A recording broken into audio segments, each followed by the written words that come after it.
Assalamu alaikum. Welcome to my YouTube channel Learn Maths with Shah.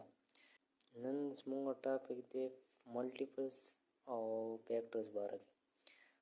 پهله راځو ملټیپل ته.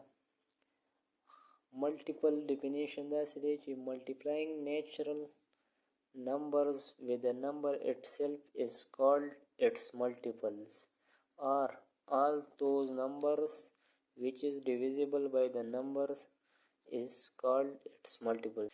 دی دا شو یو موږ سره یو نمبر دی، اسې مثال 2 نمبر دی، د دې ملټیپلز به څه وي؟ هغه نمبرز به وي چې ته نیچرل نمبر سره ملټیپلای کوه. 1 نه سټارټ وله 2 1 ز 2 2 2 ز 2 4 2 3 ز 6 2 4 ز 8 داسې ورپسې ځه. نو تا سره چې څومره مخکې نمبر راځي هغه به ټول د دې ملټیپلز دي. یا د دویم ډیفینیشن ته چې وګوري نو د دې دا مطلب دی هغه نمبر چې کوم په دې 2 باندې پوره ډیوایډ کېږي هغه به د دې ملټیپلز دي.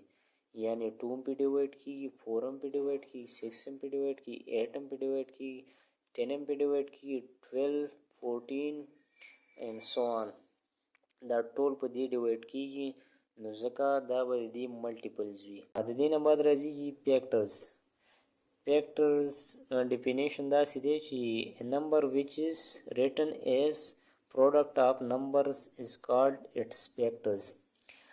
یو نمبر چې کله ته د نورو هندسو نمبرز په پروډکټ کې ولیکي هغه به د هغې فیکټرز وي.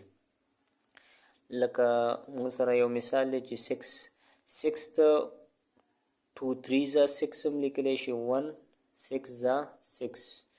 نو ته دا 1 6 3 2 دا ټول د دې فیکټرز دي. داسې د 8 وګوره 1 8 2 4 دا د دې فیکټرز دي. امید لرم چې تاسو به په دې پوه شئ. او دا به زموږ LCM او HCF او چې کوم مخکې ټاپکونه زموږ را روان دي هغې کې به انشاءالله دا ډېر په کار راځي ستاسو. او کوشش کوو که نه چې څومره ویډیو مونږ ښه کولی شو یا مطلب صحیح طریقې سره ډیلیور کولی شو